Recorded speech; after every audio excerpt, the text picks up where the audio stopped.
श्री पुरुषोत्तम मास महात्म्य यानी अधिक मासनी कथा। अध्याय 24 दीपदाननो महिमा। मणिग्रीव उवाच चमत्कारपुरे रम्ये विद्वज्जन समाकुले मम वासो भवत्तत्र धर्मपत्न्या सह द्विज। मणिग्रीवના રૂપમાં રહેલા તમે બોલ્યા, હે મુનિશ્રેષ્ઠ, હું ચમત્કાર નગરમાં પ્રમાદી જીવન ગાળતો હતો. શરૂઆતમાં હું સારા ગુણવાળો અને પરગજુ હતો, પરંતુ મારી પાસે ધન આવતા અને દુષ્ટ મિત્રો સાંપડતા મારી બુદ્ધિ બગડવા માંડી અને અનેક દુર્ગુણોને લીધે હું લોકોમાં કપટી, દુરાચારી ને ઘાતકી તરીકે પંગાવા લાગ્યો. ચોરી, જૂઠ, કપટ એમાં હું પૂરો હતો અને કોઈ પણ જીવની હિંસા કરતા અચકાતો નહીં.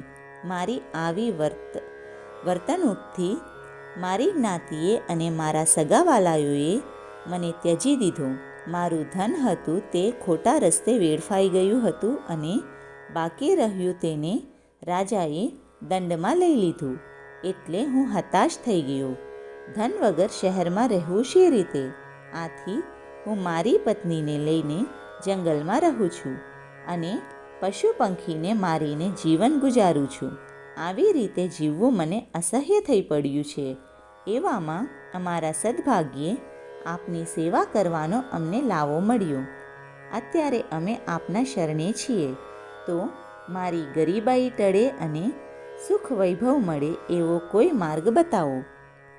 મુનિ બોલ્યા, તમારી ગરીબાઈ અને દુઃખ ટાળવા માટે તમારે વ્રત કરવું ન પડે, તીર્થયાત્રા કરવી ન પડે, દાન ના કરવું પડે, તેમજ શરીરને કષ્ટ વેઠવું ન પડે તેવો ઉત્તમ ઉપાય બતાવું છું. હવે પછી જે ત્રીજો માસ આવશે તે અતિ પવિત્ર પુરુષોત્તમ માસ છે. એને અધિક માસ પણ કહે છે. આ પવિત્ર માસમાં તમે દીપદાન કરશો તો તમારી ગરીબાઈ છૂટશે અને તમારું દુઃખ દૂર થઈ જશે. દીવો ઘીથી થાય તો ઉત્તમ, તેવી શક્તિ ન હોય તો તલના તેલથી થઈ શકે.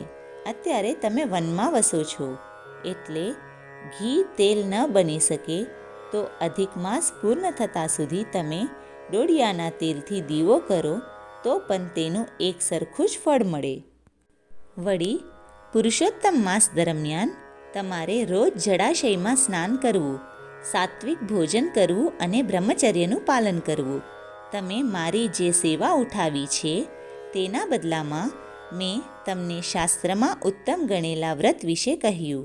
જે દીપદાન વિશે જણાવ્યું તે લક્ષ્મી અર્પનારું છે. પુરુષોત્તમ માસમાં વિધિપૂર્વક વ્રત કરે તેને ત્યાં લક્ષ્મી દેવીની કૃપા થાય છે. એમ તો વેદમાં ઘણા પ્રકારના દાનો વર્ણવેલા છે, ઘણા કર્મો કહેલા છે, પરંતુ તે બધાએ પુરુષોત્તમ માસમાં કરેલા દીપદાનથી ઉતરતા છે.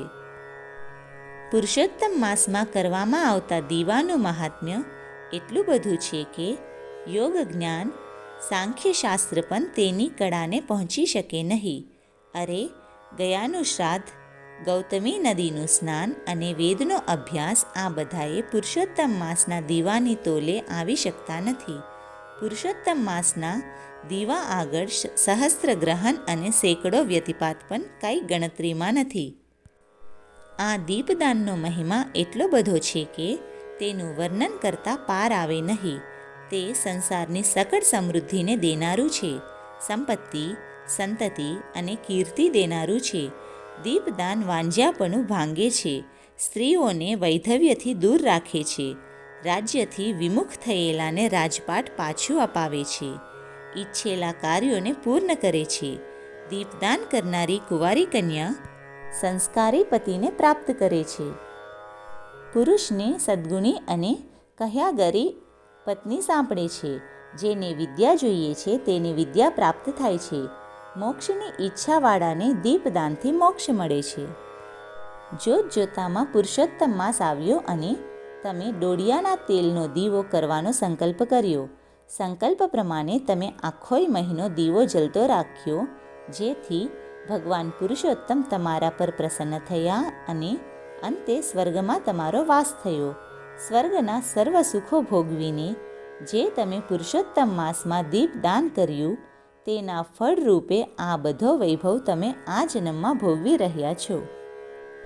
ચિત્રબાહુચરિતમ પુરાતનમ સન્નિરૂપ્ય કલશોદ્ભવો મુનિ સત્કૃતિમ સમધિગમ્ય તત્કૃતામક્ષ્ય શિશમુદીર્ય નિર્યયો ઇતિ શ્રી બૃહદનારદીય વિશે પુરુષોત્તમ મહાત્મ્યમ અધ્યાય 24 સમાપ્ત.